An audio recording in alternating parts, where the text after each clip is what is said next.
Hello मेरे प्यारे दुलारे और भविष्य के मिसाइल मैन और वुमन। मैं हूं आपका अपना सबसे जोशीला अजीत सर।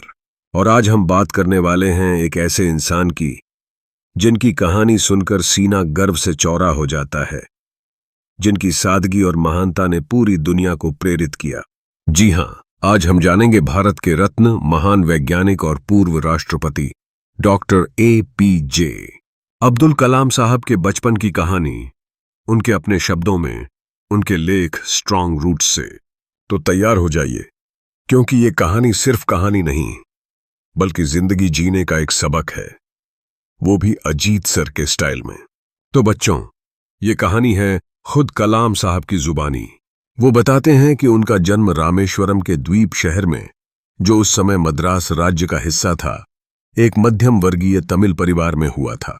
उनके पिता जैनुलाब्दीन के पास न तो ज्यादा औपचारिक शिक्षा थी और न ही ज्यादा धन दौलत, लेकिन इन कमियों के बावजूद उनके पास जन्मजात बुद्धिमत्ता, इनेट विजडम और सच्ची उदारता, ट्रू जेनरोसिटी ऑफ स्पिरिट थी।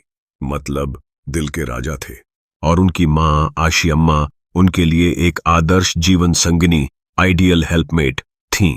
कलाम साहब को ठीक ठीक याद नहीं कि उनकी माँ रोज कितने लोगों को खाना खिलाती थीं, लेकिन उन्हें यह पक्का यकीन है कि उनके अपने परिवार के सभी सदस्यों को मिलाकर जितने लोग होते थे, उससे कहीं ज्यादा बाहरी लोग उनके साथ खाना खाते थे। सोचो कितना बड़ा दिल था उस परिवार का। उनके माता पिता को व्यापक रूप से एक आदर्श जोड़ी, आइडियल कपल माना जाता था। उनकी मां का वंश ज्यादा प्रतिष्ठित था। उनके एक पूर्वज को अंग्रेजों द्वारा बहादुर की उपाधि दी गई थी। कलाम साहब कई बच्चों में से एक थे, एक छोटे कद के लड़के जिनकी शक्ल सूरत भी कुछ खास नहीं थी, जबकि उनके माता पिता लंबे और सुंदर थे। देखो भगवान की लीला, वो अपने पुश्तैनी घर में रहते थे जो 19वीं सदी के मध्य में बना था। ये रामेश्वरम की मस्जिद गली में चूना पत्थर और ईंटों से बना एक काफी बड़ेद्धा पक्का घर था। उनके संयमी ऑस्टीर पिता सभी गैर जरूरी सुख सुविधाओं और विलासिता से बचते थे, लेकिन भोजन, दवा या कपड़ों के मामले में सभी जरूरतें पूरी की जाती थीं। कलाम साहब कहते हैं कि उनका बचपन भौतिक और भावनात्मक रूप से बहुत सुरक्षित, सिक्योर चाइल्डहुड था। मतलब टेंशन फ्री बचपन। वो आमतौर पर अपनी मां के साथ रसोई के फर्श पर बैठकर खाना खाते थे। उनकी मां उनके सामने केले का पत्ता रखती, जिस पर वो चावल और खुशबूदार सांभर, कई तरह के तेज घर के बने अचार और ताजी नारियल की चटनी का एक बड़ा चम्मच परोसती थीं। रामेश्वरम को तीर्थयात्रियों के बीच इतना प्रसिद्ध बनाने वाला शिव मंदिर उनके घर से लगभग 10 मिनट की पैदल दूरी पर था। उनके इलाके में ज्यादातर मुसलमान रहते थे, लेकिन काफी हिंदू परिवार भी थे जो अपने मुस्लिम पड़ोसियों के साथ मिलजुल कर एमिकेबली रहते थे। यही तो है असली भारत। उनके इलाके में एक बहुत पुरानी मस्जिद थी, जहां उनके पिता उन्हें शाम की नमाज के लिए ले जाते थे। कलाम साहब को अरबी में पढ़ी जाने वाली दुआओं का जरा भी अंदाजा नहीं था, लेकिन उन्हें पूरा यकीन था कि वे भगवान तक पहुंचती हैं। जब उनके पिता नमाज के बाद मस्जिद से बाहर आते, तो विभिन्न धर्मों के लोग बाहर बैठे उनका इंतजार कर रहे होते थे। उनमें से कई लोग उनके पिता को पानी के कटोरे भेंट करते, जिसमें उनके पिता अपनी उंगलियों के सिरे डुबोते और प्रार्थना करते। यह पानी फिर बीमारों, इनवैलिड्स के लिए घर ले जाया जाता था। कलाम साहब को यह भी याद है कि लोग ठीक होने के बाद धन्यवाद देने उनके घर आते थे। पिता हमेशा मुस्कुराते और उनसे कहते कि अल्लाह जो दयालु है, उसका शुक्रिया अदा करो। कितनी सादगी और कितना विश्वास। रामेश्वरम मंदिर के मुख्य पुजारी पक्षी लक्ष्मण शास्त्री उनके पिता के बहुत करीबी दोस्त, वेरी क्लोज फ्रेंड थे। कलाम साहब के शुरुआती बचपन की सबसे जीवंत यादों में से एक है इन दोनों लोगों की, जो अपनी अपनी पारंपरिक वेशभूषा में आध्यात्मिक मामलों पर चर्चा करते थे।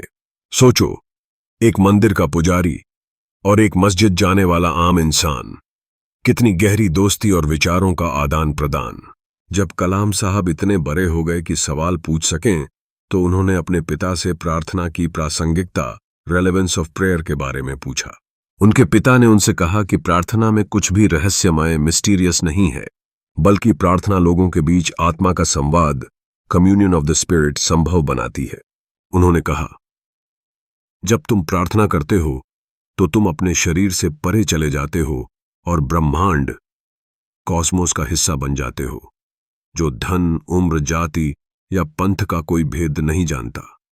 वाह, क्या गहरी बात कह दी। कलाम साहब के पिता जटिल आध्यात्मिक अवधारणाओं, कॉम्प्लेक्स स्पिरिचुअल कॉन्सेप्ट्स को बहुत ही सरल, सीधी सादी तमिल भाषा में समझा सकते थे। उन्होंने एक बार कलाम साहब से कहा था, अपने समय में, अपनी जगह पर, वह वास्तव में जो है और जिस अवस्था में वह पहुंचा है, अच्छा या बुरा, प्रत्येक मनुष्य समग्र प्रकट दिव्य सत्ता, मैनिफेस्ट डिवाइन बीइंग के भीतर एक विशिष्ट तत्व है।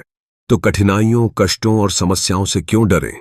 जब मुसीबतें आईं तो अपने कष्टों की प्रासंगिकता को समझने की कोशिश करो। विपत्ति हमेशा आत्मनिरीक्षण, इंट्रोस्पेक्शन के अवसर प्रस्तुत करती है। मतलब, प्रॉब्लम से भागो मत, उससे सीखो। हर मुश्किल एक मौका है खुद को बेहतर बनाने का। कलाम साहब ने अपने पिता से पूछा, आप ये उन लोगों से क्यों नहीं कहते जो आपके पास मदद और सलाह के लिए आते हैं? उनके पिता ने अपने हाथ उनके कंधों पर रखे और सीधे उनकी आंखों में देखा। कुछ देर तक उन्होंने कुछ नहीं कहा, जैसे वो उनकी बातों को समझने की उनकी क्षमता को परख रहे हों। फिर उन्होंने धीमी गहरी आवाज में जवाब दिया। उनके जवाब ने कलाम साहब को एक अजीब सी ऊर्जा और उत्साह, स्ट्रेंज एनर्जी एंड एंथुजियाज्म से भर दिया। जब भी इंसान खुद को अकेला पाता है तो स्वाभाविक प्रतिक्रिया के रूप में वह साथ ढूंढना शुरू कर देता है। जब भी वे मुसीबत में होते हैं तो वे किसी ऐसे व्यक्ति की तलाश करते हैं जो उनकी मदद कर सके। जब भी वे किसी गतिरोध, इम्पासे पर पहुंचते हैं तो वे किसी ऐसे व्यक्ति की ओर देखते हैं जो उन्हें बाहर का रास्ता दिखा सके। हर बार बार होने वाली पीड़ा, लालसा और इच्छा अपना विशेष सहायक ढूंढ लेती है। जो लोग संकट में मेरे पास आते हैं, मैं तो बस उनकी प्रार्थनाओं और भेंटों से बुरी शक्तियों को शांत करने के उनके प्रयास में एक बिचौलिया, गो बिटवीन मात्र हूं। यह बिल्कुल सही तरीका नहीं है और इसका कभी पालन नहीं किया जाना चाहिए। भाग्य के भय से ग्रस्त दृष्टिकोण और उस दृष्टिकोण के बीच अंतर को समझना चाहिए, जो हमें अपने भीतर पूर्ति के दुश्मन की तलाश करने में सक्षम बनाता है। कितनी बड़ी बात कह दी। असली दुश्मन बाहर नहीं, अपने अंदर है। डर नहीं, हिम्मत चाहिए। कलाम साहब को याद है कि उनके पिता अपने दिन की शुरुआत सुबह 4 बजे भोर से पहले नमाज पढ़ कर करते थे। नमाज के बाद वह हमारे घर से लगभग 4 मील दूर हमारे एक छोटे से नारियल के बाग तक पैदल जाते थे। वह कंधे पर एक साथ बंधे लगभग 1 दर्जन नारियल लेकर लौटते थे और उसके बाद ही अपना नाश्ता करते थे। यह उनकी दिनचर्या तब भी बनी रही जब वह 60 के दशक के अंत में थे। देखो, अनुशासन और मेहनत, यही तो सफलता की कुंजी है। कलाम साहब कहते हैं, मैंने जीवन भर विज्ञान और प्रौद्योगिकी की अपनी दुनिया में अपने पिता का अनुकरण, एम्युलेट करने की कोशिश की है।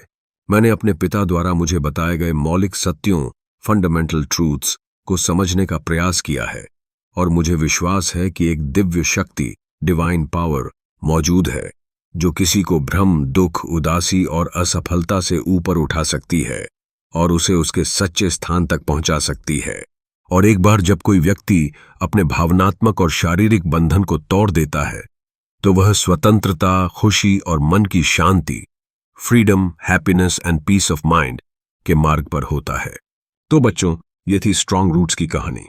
ये सिर्फ एक आत्मकथा का अंश नहीं, बल्कि एक महान व्यक्तित्व के निर्माण की नींव है। डॉक्टर कलाम के जीवन की मजबूत जड़ें उनके पिता की शिक्षाओं, उनकी मां के प्यार, उनके परिवार की सादगी और उनके परिवेश की धार्मिक सहिष्णुता में थीं। तो इस कहानी के मुख्य बिंदु या शिक्षाएं क्या क्या हुईं? नंबर 1, सादगी और उच्च विचार, सिंप्लिसिटी एंड हाई थिंकिंग। भौतिक सुख सुविधाओं से ज्यादा मानवीय मूल्यों को महत्व देना। नंबर 2, माता पिता का प्रभाव, इन्फ्लुएंस ऑफ पेरेंट्स। बच्चों के चरित्र निर्माण में माता पिता की भूमिका। जैनुलाब्दीन की बुद्धिमत्ता और आशी अम्मा की उदारता। नंबर 3, धार्मिक सहिष्णुता और एकता, रिलीजियस टॉलरेंस एंड हार्मनी। विभिन्न धर्मों के लोगों का मिलजुल कर रहना। कलाम साहब के पिता और पक्षी लक्ष्मण शास्त्री की दोस्ती। नंबर 4, प्रार्थना का महत्व, सिग्निफिकेंस ऑफ प्रेयर। प्रार्थना आत्मा का ब्रह्मांड से जुड़ाव है, न कि कोई रहस्यमयी कर्मकांड। नंबर 5, कठिनाइयों का सामना, फेसिंग एडवर्सिटीज। मुसीबतें आत्मनिरीक्षण और विकास का अवसर होती हैं।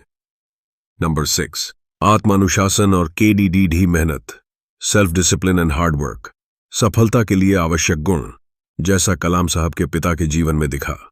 नंबर 7, आंतरिक शक्ति और स्वतंत्रता, इनर स्ट्रेंथ एंड फ्रीडम। असली खुशी और शांति भौतिक बंधनों से मुक्त होकर अपनी आंतरिक शक्ति को पहचान कर मिलती है। तो मेरे भविष्य के लीडर्स, उम्मीद है कि डॉक्टर कलाम की ये कहानी और अजीत सर का ये अंदाज आपके दिल को छू गया होगा और आपको प्रेरणा से भर दिया होगा। याद रखना, हमारी जरें जितनी मजबूत होंगी, हम जिंदगी के तूफानों का सामना उतनी ही हिम्मत से कर पाएंगे। तो अगर ये वीडियो आपको अच्छा लगा हो, अगर इसने आपके अंदर भी कुछ करने का जज्बा जगाया हो, तो क्या करना है? बिल्कुल सही, लाइक का बटन दबाओ, अपने दोस्तों के साथ शेयर करो ताकि वो भी प्रेरित हो सकें।